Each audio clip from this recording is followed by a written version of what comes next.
আসসালামু আলাইকুম, ফাতেমাস কিচেনে আপনাদের স্বাগতম। আজকে তৈরি করে দেখাবো মজাদার ক্ষীর বা পায়েস।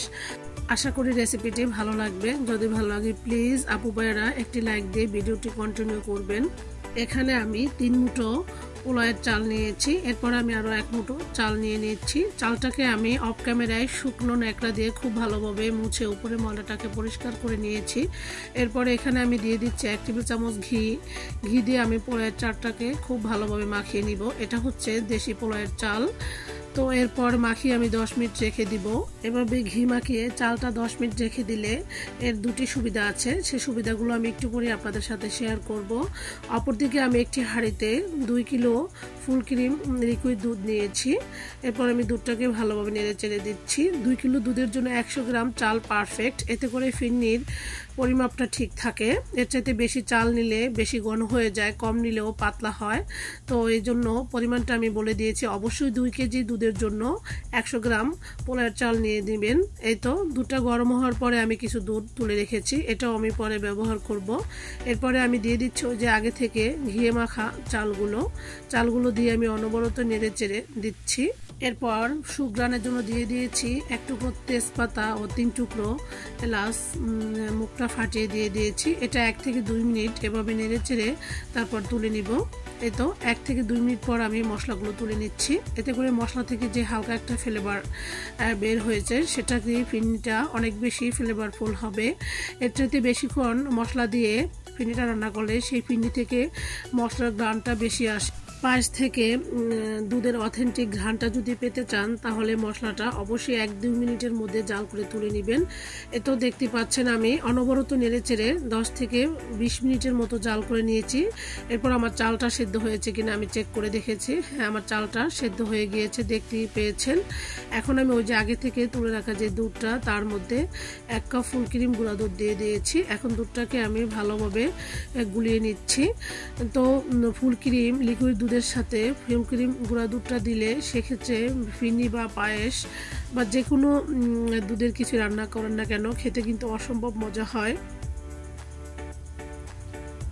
এই তো আমি দুধের মিশ্রণটা এখন ঢেলে দিয়েছি। এখন আমি আবারও নেড়ে চেড়ে নিচ্ছি। এখানে আমি 1 চিমটির মতো লবণ দিয়ে দিচ্ছি, দেখে হয়তো বুঝতে পেরেছেন। যারা মিষ্টি জিনিসে লবণ খেতে পছন্দ করেন তারা দিয়ে দিবেন, যারা খেতে পছন্দ করেন না তারা স্কিপ করে যেতে পারেন। এই তো দেখতে পাচ্ছেন কি সুন্দর সর উঠেছে। এই ফিনিটা আমি পুরো সরে সরে ভরে ফিনিটা রান্না করব। এভাবে আমি 7-8 বার সর উঠিয়ে নিয়েছি এবং যতবারই সরটা উঠেছে অতবারই আমি ভেঙে ফিনির সাথে মিশিয়ে দিয়েছি। এই তো এখন আমি দিয়ে দিব স্বাদ মতো চিনি। আমি যতটা চিনি খেতে পছন্দ করি সেটাই দিয়ে দিয়েছি, আপনারা চাইলে এর চাইতে বেশিও দিতে পারেন।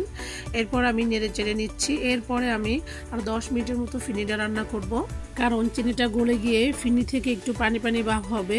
তো পানিটা শুকানো পর্যন্ত আমি 10 মিনিটের মতো ফিনিটা রান্না করে নিয়েছি। এরপর চুলার জালটা আমি অফ করে দিয়েছি এবং এখন আবার চুলার জালটা অন করে দিয়েছি। যখন একটি মোটা সর পড়েছে দেখতে পাচ্ছেন, সরটাকে আমি ভেঙে পায়েসের সাথে মিশিয়ে দিচ্ছি। এভাবে 7-8 বার করেছি।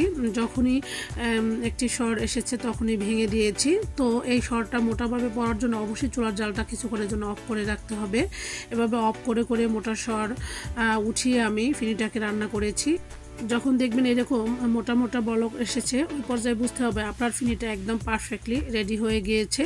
এই তো আমি আবারও নেড়ে চেড়ে নিচ্ছি, দেখতে পাচ্ছি। পায়েসের চালে আমি ঘি মাখিয়ে রেখেছি। এর দুটি শর্ত হচ্ছে, একটি হচ্ছে ফিনির চালটা রান্নার পরে সফট হবে এবং গলে যাবে না এবং পাতিলে তলানিতে খুব সহজে লেগে পুড়ে যাবে না।